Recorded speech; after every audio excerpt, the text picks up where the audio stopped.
Siapa belum dapatkan botol ni, boleh dapatkan cepat dekat beg kuning sebelum habis stok.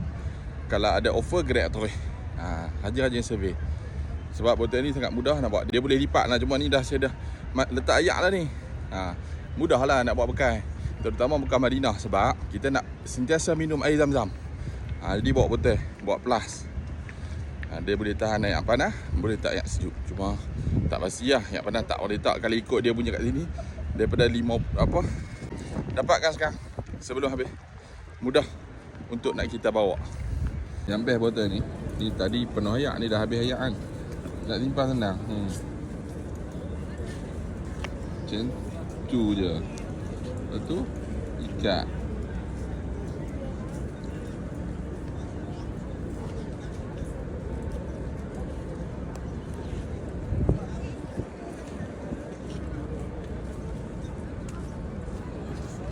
Bawa lah untuk travel.